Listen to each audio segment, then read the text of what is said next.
Ya.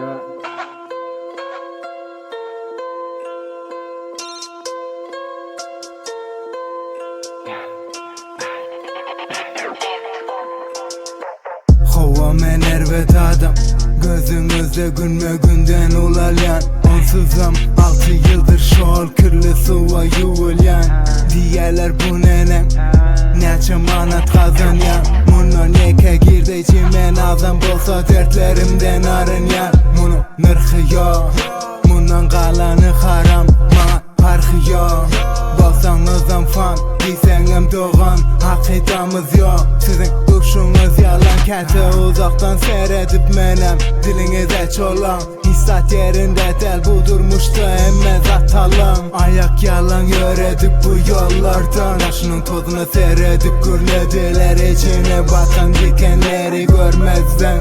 Göne bizde şeyler, yola çıksam eyde dönmezler. Üreritler üst vermezler. Yüreğine köleğen bolsanızam, baktam otlu yalı geçip gider. Gece kalsanızam karışma, meni koyup yolunuza gidin. Sebebim ölecekler hiç vaktam azlaşma.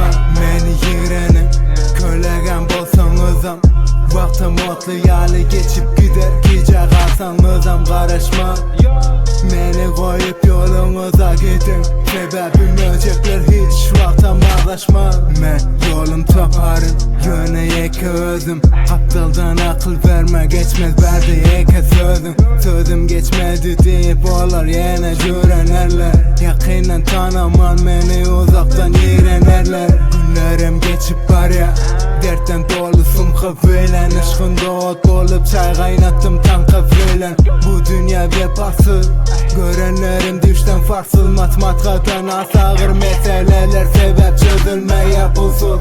Pulun bolsa sen hemme gerekli, emmelen gözünle bir kimsi. Bulmasa da sen gereksiz, adın çıksa da kılıksız ve yiğrenerler, sövünüp çürenerler.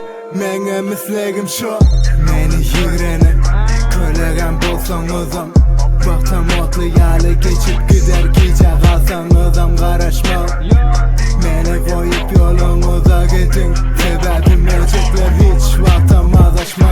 Meni yüreğine köleğen bolsanızam, baktam otlu yalı geçip gider. Gece kalsanızam karışma, meni koyup yolunuza gidin. Sebebim ölecekler hiç vaktam azlaşma.